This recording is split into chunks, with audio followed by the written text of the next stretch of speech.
Well, hey everybody, it's Jackson from Celebration Bar Review, obviously here.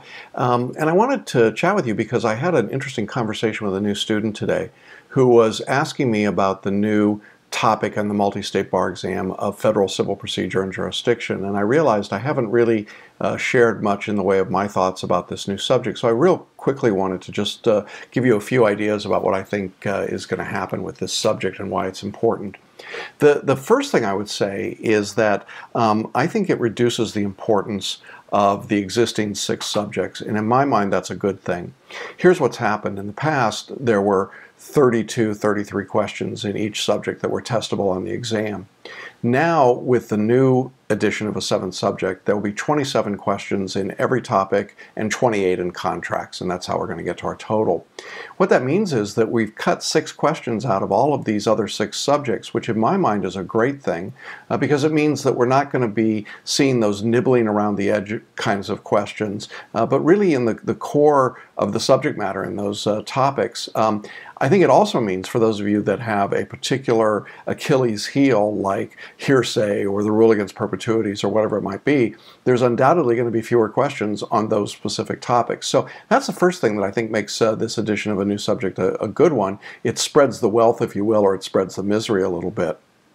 The second thing that I like about the addition of this new topic is that civil procedure and jurisdiction is essentially a narrower topic and scope than some of the traditional MBE subjects like torts, contracts, and property.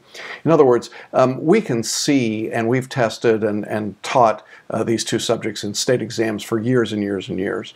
And the reality is that they're fairly narrow subjects. I mean, there's only a few testable items in jurisdiction, there's a few testable items in different parts of civil procedure, but it's pretty narrow in scope. And so I think it's easier to study for it and to know where the questions are going to be coming. So that's the second big advantage, I think. The third that's related to that is that this subject of civil procedure and jurisdiction is, for the most part, statutorily based.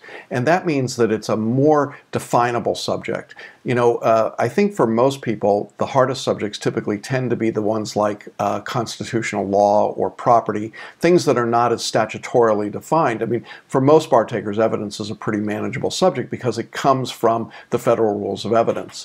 In the same way, the federal rules of civil procedure are based in code, and so they're more concrete and they're more definable. They're easier, I think, for most people to learn. Jurisdiction, though it comes in large part from jurisprudence as well as some statutory work, has, again, a fairly narrow scope and is pretty manageable. So once you understand minimum contacts and forum nonconveniens and some of those kinds of concepts, it's pretty manageable as well. The fourth reason that I like civil procedure as a topic on the MBE is that it's got real-world application. I think this is a particular advantage for those of you that have been in practice and are taking the bar exam for another jurisdiction, or those of you that have had some experience and maybe stepped away from law and are coming back to it. This is the real world. This is the stuff you work with all the time. And you might be saying to yourself, well, yeah, but I know my state's civil procedure code and jurisdiction, not federal. And the reality is there's not much of a difference between most states and the federal rules. We'll point out the distinctions for you in our course, but by and large, I think you're going to find this is stuff you can get your arms around pretty easily. And because it's got a real-world application, more people have come into contact with the subject and have a better basic grasp and understanding of it than you might have in a subject like, again, con law or criminal law or certainly property if you're not involved in that field of practice. So those 4 reasons, to me, make civil procedure and jurisdiction a good one. It reduces the importance of the other 6 subjects. It's a narrower scope topic. It's statutorily based, so it's less ambiguous than some other subjects, and it's got a real-world application. Now, having said all that, I want to assure you that our course with Celebration Bar Review is ready to roll on civil procedure. We've had the lectures for a long time because, as I say, we've done this subject in many states where they tested the federal rules or some very close variant of them.